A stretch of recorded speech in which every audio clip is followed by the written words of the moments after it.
Assalamualaikum warahmatullahi wabarakatuh. Shalom, salam sejahtera untuk kita semua. Perkenalkan, saya Albertus Christophorus Maupon, NIM 2020 A1E005, Pendidikan, Prodi Pendidikan Sejarah. Di sini saya akan menjawab pertanyaan atau soal UAS kurikulum pendidikan. Yang pertama itu menganalisis perbedaan dampak positif dan negatif serta kendala pelaksanaan dari kurikulum yang berlaku seperti KBK, KTSP, kurikulum 2013. Kurikulum dalam bahan ajar merupakan alat yang sangat penting bagi keberhasilan suatu pendidikan. Perubahan kurikulum didasari pada kesadaran bahwa perkembangan dan perubahan yang terjadi dalam kehidupan bermasyarakat sehingga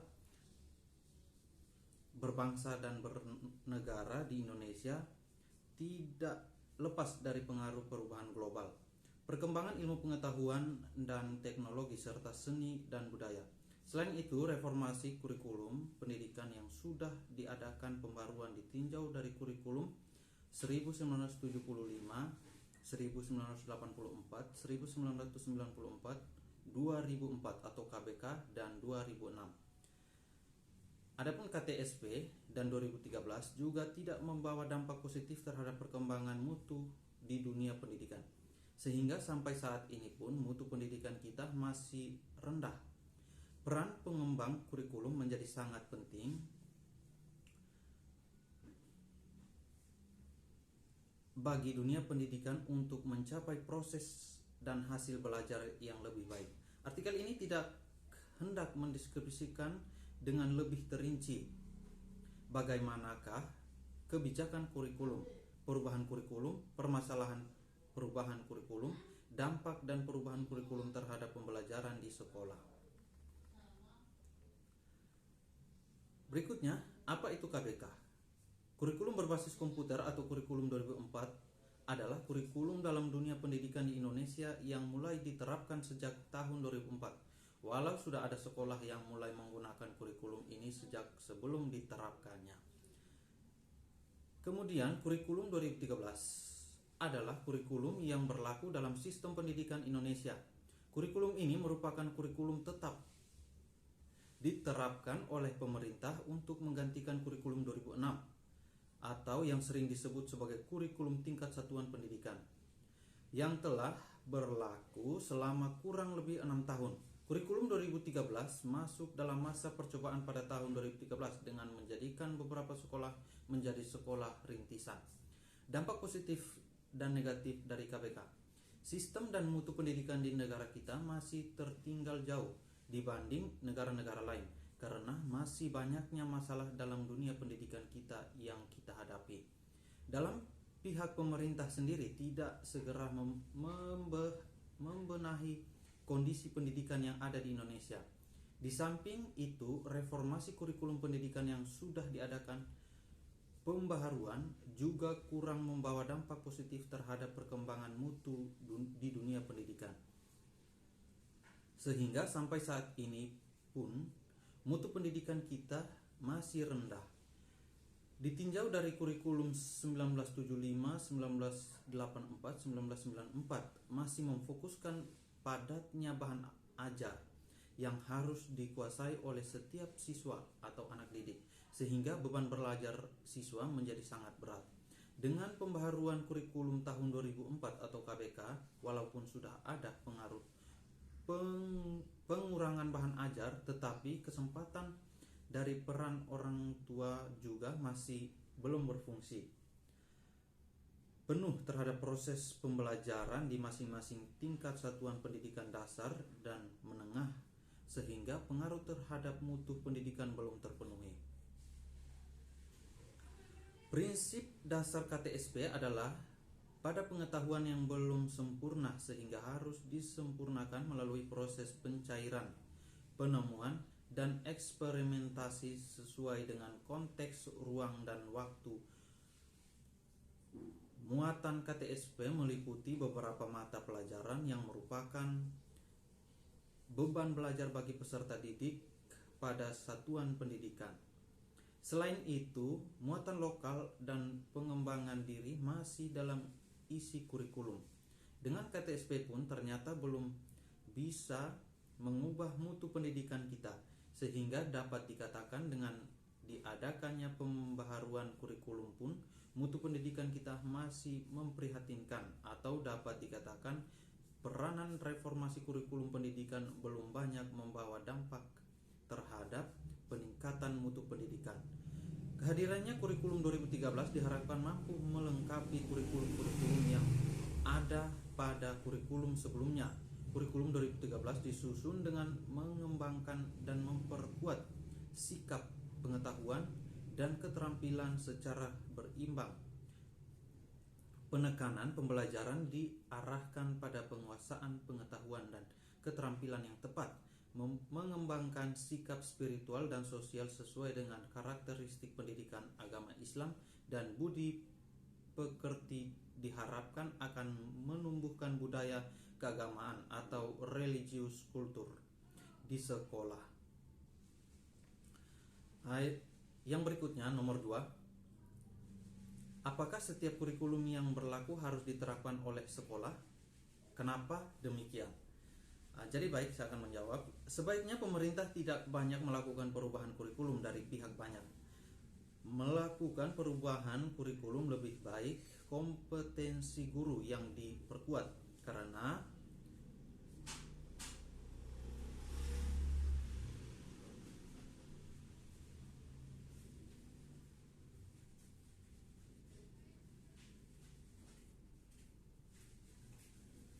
dapat ditingkatkan. Hal ini akan banyak berpengaruh pada perkembangan baik dunia pendidikan. Guru juga harus kreatif dan inovatif dan menyenangkan dalam mengajar. Guru harus mampu mereduksi konten-konten kurikulum yang kurang sesuai dengan kebutuhan siswa atau sekolah. Menurut Alan C. Ornstein 1990, guru yang efektif adalah guru yang dapat berperan sebagai manajer kelas yang baik, secara langsung berhadapan dengan murid, menjaga murid agar tetap fokus pada tugasnya, memberi pertanyaan yang sesuai, menekankan monitoring, pemahaman dan belajar bagaimana hakikat belajar itu, dan membentuk pengajaran kelompok maupun individu. Peran pengembang kurikulum menjadi sangat penting bagi dunia pendidikan dengan memperhatikan 3 jenis peranan kurikulum, yaitu peranan konservatif, peranan kritis, dan evaluasi, serta peranan kreatif. Jika ketiganya mempunyai peranan yang seimbang, maka akan atau membentuk peserta didik menjadi generasi penerus yang siap dan terampil dalam segala hal. Nomor 3,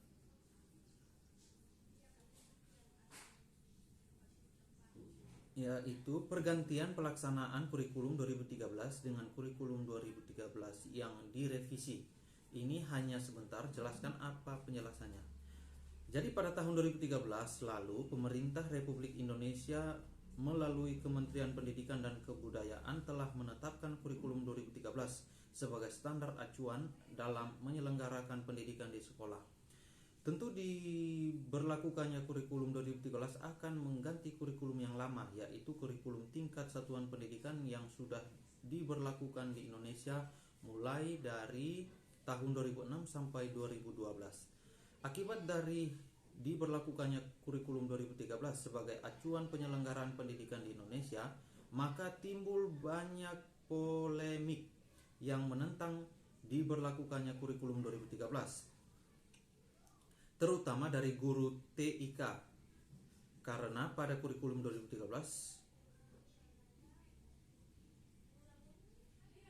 pelajaran TIK ditiadakan, tetapi TIK menjadi media semua mata pelajaran. Akan tetapi semua hal tersebut berubah ketika Menteri Pendidikan yang sekarang, yaitu Bapak Anies Baswedan, membuat sebuah pengumuman untuk menghentikan penerapan kurikulum 2013 pada sekolah yang baru menerapkan 1 semester. Tentu ini pertanda baik bagi guru-guru di Indonesia. Dengan adanya penundaan pemberlakuan kurikulum 2013 ini.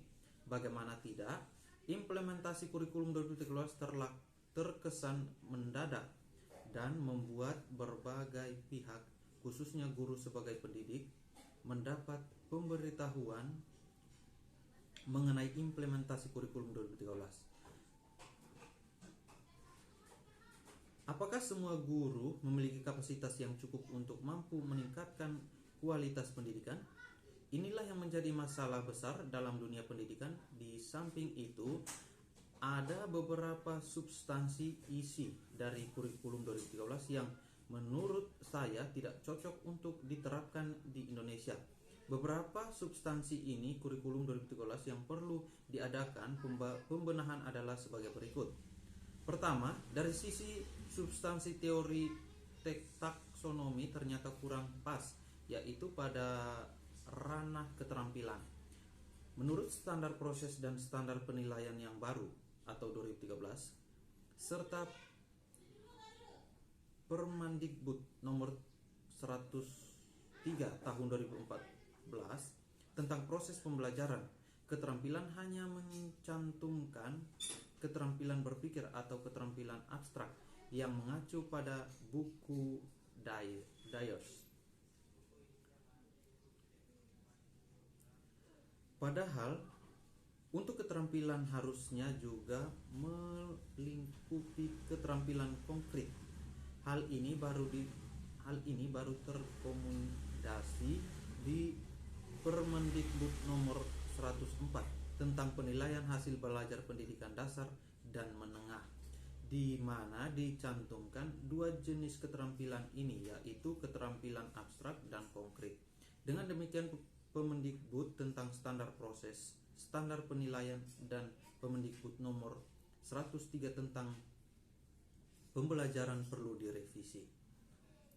Kedua, langkah-langkah pendekatan saintifik lagi-lagi mengacu pada buku Dyers tentang keterampilan abstrak. Jadi di sini ada dua hal berbeda, tetapi tahapannya sama, yaitu mengamati, mananya mencoba, menalar, dan mengkomunikasikan. Nomor 4, kelebihan dan kekurangan kurikulum 2013 dengan yang direvisi. 1. Lebih menekankan, ini kelebihan, yaitu 1. Lebih menekankan kepada pendidikan karakter. Kelebihan pertama dari kurikulum 2013 adalah adanya kesempatan bagi lembaga pendidikan untuk lebih maksimal dalam membentuk karakter peserta didik. Menariknya, upaya pembangunan karakter dan juga budi pekerti luhur ini ditekankan pada semua program studi yang ada, sehingga memungkinkan karakter anak bangsa semakin terbentuk. Yang kedua, memungkinkan siswa lebih aktif, inovatif, dan kreatif. Selain memudahkan proses pembentukan karakter, kurikulum 2013 juga memiliki keunggulan dari sisi mendorong siswa untuk lebih inovatif, lebih aktif, karena kurikulum ini didesain secara khusus agar siswa lebih inovatif dan kreatif dalam berbagai hal, khususnya dalam memecahkan suatu masalah yang dihadapi saat proses pembelajaran. Kelebihan yang ketiga yaitu lebih responsif terhadap fenomena sosial yang ada. Tidak hanya itu, kelebihan lain lain dari kurikulum 2013 adalah dapat menjadikan siswa yang responsif dalam berbagai hal. Peserta didik akan diajari untuk lebih mandiri dan tanggap dalam berbagai fenomena sosial, baik di tingkat lokal, daerah, ataupun nasional. Hal ini sangat penting dalam rangka memupuk kepedulian terhadap nasib dan masa depan bangsa. Yang keempat yaitu proses penilaian dilakukan dari semua aspek. Keunggulan yang keempat ini menarik lainnya dari kurikulum 2013 adalah adanya proses penilaian yang komprehensif. Jika pada kurikulum sebelumnya penilaian hanya dilakukan dari sisi intelektual siswa, maka kurikulum 2013 ini juga membuat suatu indikator penilaian dari aspek yang lainnya. Di antaranya adalah dari sisi kecerdasan, sikap dan karakter, sosial, bahkan aspek religius. Yang kelima, lembaga memperoleh pendampingan dari pusat. Selain beberapa kelebihan yang telah disebutkan di atas, ada juga kelebihan lain dari kurikulum ini yang wajib Anda ketahui, yaitu adanya pendampingan dan arahan langsung dari pemerintah pusat, sehingga konsepnya pun lebih mudah dan memungkinkan adanya koordinasi yang baik dengan pihak pusat. Pihak pusat pun juga akan memberikan arahan secara langsung kepada lembaga. Yang keenam, mendorong guru untuk semakin kreatif sehingga fasilitator pembelajaran. Sebagai fasilitator pembelajaran, kurikulum 2013 ini juga mendorong guru agar semakin kreatif di dalam memberikan pengajaran kepada para siswa, di mana inovasi dan keahlian guru diperlukan agar materi yang dimaksud dapat tersampaikan dengan baik dan mudah dipahami siswa. Dalam hal ini penting bagi seorang guru untuk terbuka dan selalu berupaya mengembangkan diri menjadi lebih baik. Kekurangannya yaitu 1. Guru tidak dilibatkan dalam pembuatan kurikulum 2013. Kelemahan yang pertama adalah pihak guru hanya cenderung tidak dilibatkan dalam proses pembuatan kurikulum, sementara guru adalah pihak yang berinteraksi secara langsung dengan para peserta didik, sehingga alangkah lebih baiknya juga kurikulum yang disusun melibatkan para guru. Dengan demikian, hasilnya pun akan maksimal sesuai dengan kondisi lapangan. Yang kedua, banyak sekolah yang masih menerapkan KBM konvensional. Selain itu, kelemahan dari kurikulum 2013 ini adalah masih banyaknya sekolah atau lembaga pendidikan yang menerapkan kegiatan belajar mengajar konvensional. Sedangkan KBM konvensional harusnya sudah tidak diterapkan dalam kurikulum ini. Kurikulum 2013 menghendaki adanya metode dan konsep belajar yang baru dan inovatif seiring dengan perkembangan zaman. Yang ketiga, banyaknya guru yang belum memiliki kesiapan mental. Kelemahan lain dari kurikulum ini adalah banyaknya guru yang sebenarnya masih belum siap mental menghadapi kurikulum baru. Salah satu sebabnya adalah karena kurangnya kompetensi dan kapasitas guru dalam memberikan pengajaran, sehingga capaian dari kurikulum ini pun menjadi terhambat. Maka dibutuhkan pelatihan dan pembimbingan khusus kepada semua guru. Nomor yang keempat yaitu, coba sebutkan dan jelaskan apa judul makalah Anda, kemudian simpulkan maksimal 2 paragraf. Jadi baik, judul makalah saya adalah tentang pengertian kurikulum. Pengertian kurikulum berisi sekumpulan rencana, tujuan, dan materi pembelajaran, termasuk cara mengajar yang akan menjadi pedoman bagi setiap pengajar supaya bisa mencapai target dan tujuan pembelajaran dengan baik. Jika dilihat secara etimologis, kurikulum berasal dari bahasa Yunani yaitu kurir yang berarti pelari, serta kurere yang berarti tempat berpacu. Dulu istilah ini dipakai dalam dunia olahraga. Jadi kurikulum dapat diartikan sebagai sebuah jarak yang mesti ditempuh seorang pelari supaya mendapat medali atau penghargaan lainnya. Kemudian istilah kurikulum tersebut diadaptasi dalam dunia pendidikan. Jadi pengertian kurikulum dalam dunia pendidikan kemudian menjadi sekumpulan mata pelajaran yang harus ditempuh dan dipelajari oleh peserta didik supaya mendapat ijazah atau penghargaan. Jadi ada pengertian juga menurut para ahli Yang pertama yaitu Dr. Nana Sujana. Dalam buku yang berjudul Pembinaan dan Pengembangan Kurikulum di Sekolah karya Dr. Nana Sujana disebutkan, pengertian kurikulum adalah kumpulan niat dan harapan yang tertuang dalam bentuk program pendidikan yang kemudian dilaksanakan dan diterapkan oleh guru di sekolah. Yang kedua yaitu menurut Harold B. Alberti.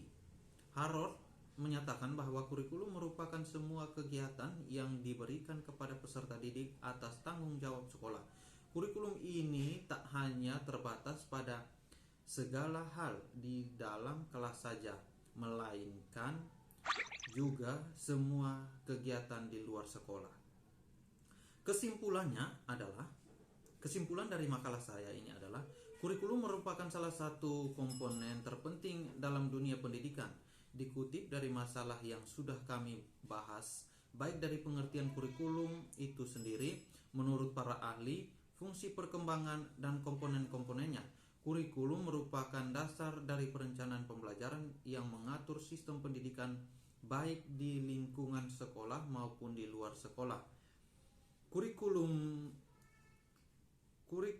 juga menjadi pedoman penting bagi tenaga pendidik untuk mengatur sistem pembelajaran dalam kelas dalam mencapai tujuan pembelajaran dengan baik.